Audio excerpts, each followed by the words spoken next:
Welcome back. So, November 2025 is looking like a pretty wild stack of video game releases. Our mission today, cut through the noise, get straight to what matters. We've got everything from, deep lore stuff to some pretty absurd VR action. Yeah, it's a really interesting mix this month. Something for almost everyone, I think. You've got history buffs, FPS players, even people just wanting to chill out digitally. We're just going to highlight the essentials, the things you really need to know. Okay, let's dive in.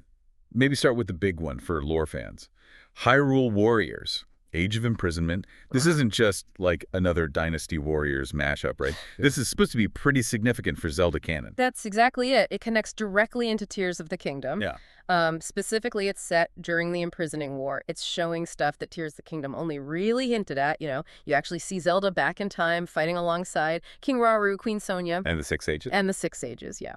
All pushing back against Ganondorf's first big attack. It's major spectacle, but built on that narrative foundation. Okay, so that's high stakes, big battles.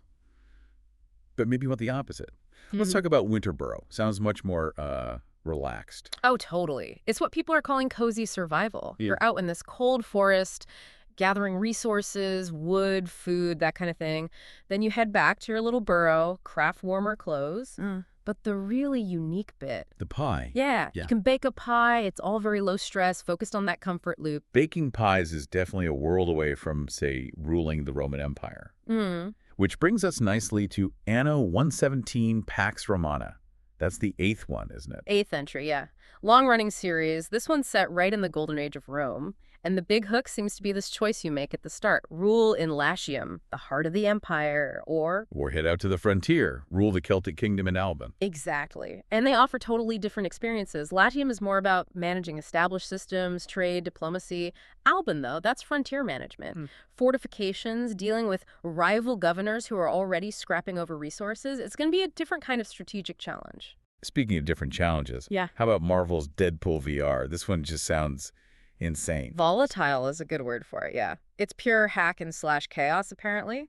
The weapons list alone is pretty telling. Pistols, katanas, okay, standard. But then there's something called Not Mjolnir. Right. And the gun that shoots tiny Deadpools. And the tiny Deadpool gun, it really leans into the absurdity of the character. The whole point is just causing mayhem and kidnapping villains like Lady Deathstrike, Omega Red, even Mephisto. In VR, though, do we think that level of fast action works well, or is it just going to be a lot? I have the question right. Is it the perfect fit for Deadpool's chaos, or maybe a bit gimmicky? We'll have to see. Okay, quickly hitting a couple of others. Inazuma 11 Victory Road is finally coming out.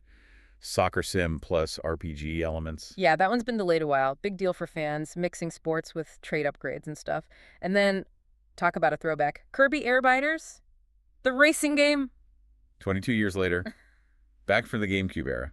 Sometimes you just need that nostalgia hit, I guess. Definitely shows there's an appetite for more than just the yearly updates sometimes. And speaking of yearly updates, the big one, Call of Duty Black Ops 7. Setting is 2035, so that's 10 years after Black Ops 2. You're playing as David Mason, Spectre 1, investigating Raul Mendez again. Seems so. Mendez is back in the picture. For multiplayer, you've got the classic 6v6, obviously, but they're adding a new, bigger mode, 20 versus 20 skirmish. That could be interesting.